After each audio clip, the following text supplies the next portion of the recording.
mind off of them things and put it on him. He'll make you forget all about what's going on around you.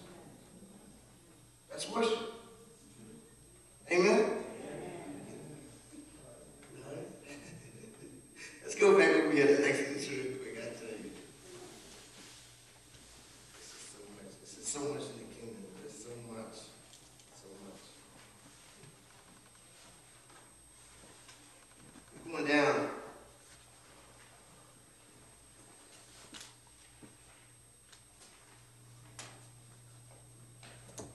Verse 12. No, verse 11.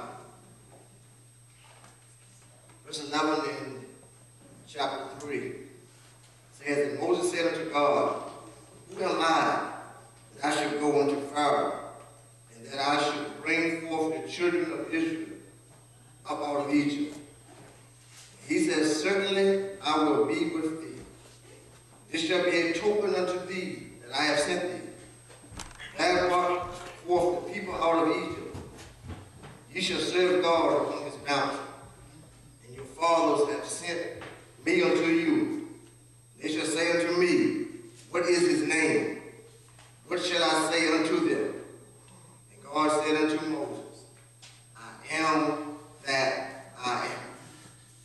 And he said, thus shall they say unto the children of Israel, I am, and sent me unto you.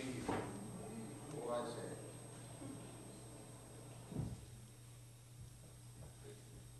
Look what he called himself. He said, I am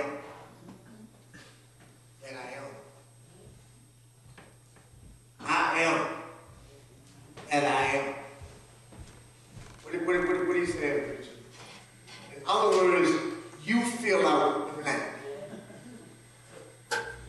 He's giving you a blank check. He said, if they ask you who I am, Scott, tell them I am whatever they want me to be, I am. If you want me to be burden bearer, call me burden bearer. If you want me to be your provider, call me your provider. Whatever you call me, that's who I am.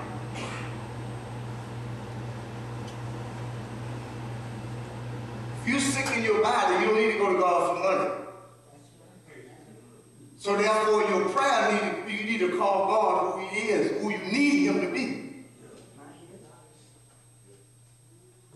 See, the way that you get things from a king is you call him what you need him to be.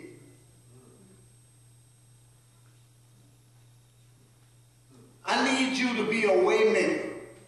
All of a sudden, he make a way. I need you to be a healer. I call you healer, God. Then he becomes a healer. I am that I am. That's what he was telling me. I'm giving you a blank check, Tabby. You call me what you want to call me. And whatever you call me, I have to prove to you that that's who I am. That's how you pray. See, the children of Israel were calling up to him in prayer. And see, they was calling him so many different things that he couldn't name all of them. So he said, just tell them I am that I am. I'm a way maker for Daniel, but yet I am a burden bearer for Mother. I can't call all of them up right now. But if you just go and you tell them I am that I am, meaning they would know then who I am by what they don't call me. Because that's what I'm trying to do in their life. That's how kings operate. That's how kings operate.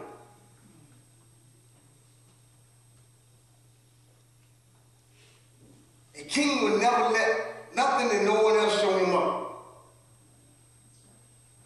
When the queen of Bathsheba came to visit King Solomon, she brought him all of these riches. All of these riches. And King Solomon said, you can't outdo me. So he multiplied what she gave him probably about 1,000,000 times. And she said, it is truly true what they have said about King Solomon. There's no king wealthy in the earth.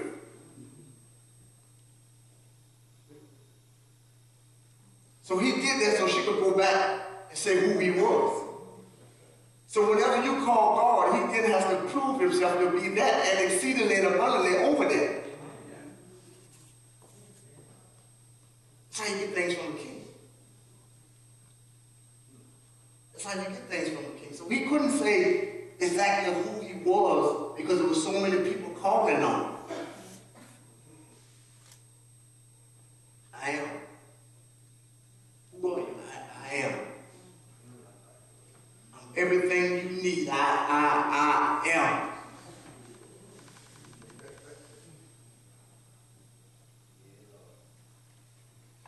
That's the kind of God we serve. I am. You come over later on in John where Jesus said that I am. I'm studying that this week.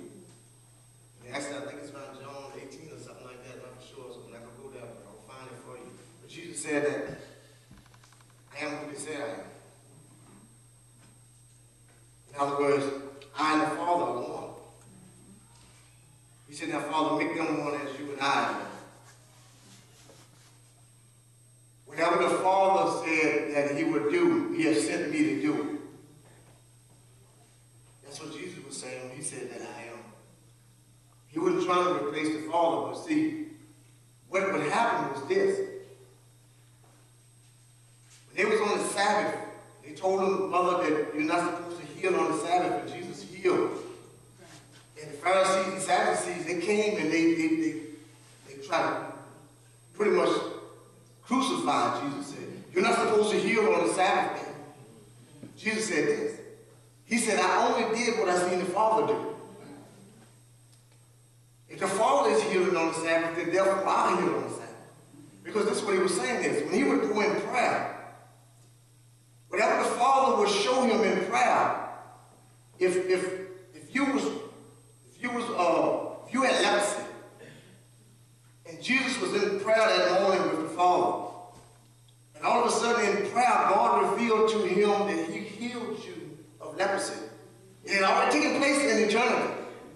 So here comes Jesus walking up in the temple, and there you is sitting in the temple. He said, be healed of leprosy.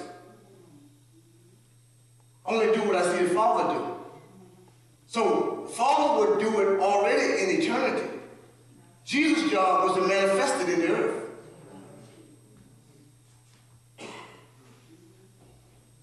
Just like us. Whatever we see the Father do, then that's what we're supposed to be doing. But we got to spend time with the Father to see what he's doing. So that when time catches up with eternity, we can do what the Father has shown us to be doing. I am that I am.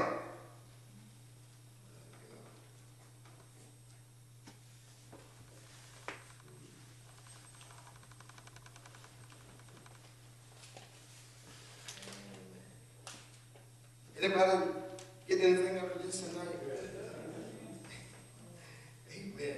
Jump over to verse of chapter 19 real quick, and we're going to carry this on home. We're going to carry this on home. I am. The reason why God was showing Moses all these things, and he told Moses to go knowing that Pharaoh would not let the people go and all these things, is that God was training Moses to trust what he said. You know, you go, but Pharaoh's not going to let him go. He was training him. It was a process. So when Moses went, and Pharaoh said, who are you? I'm not going to let these people go because, you know, they're making the brick, they're doing this, they're doing that. So Moses didn't get discouraged because God had already told him that he wasn't going to let him go. So what that was building Moses' confidence up in God. That when the time and point came that God said go and this was going to happen, that they were going to go.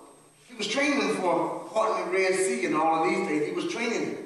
He had to get them familiar with his voice. So that if he had told Moses,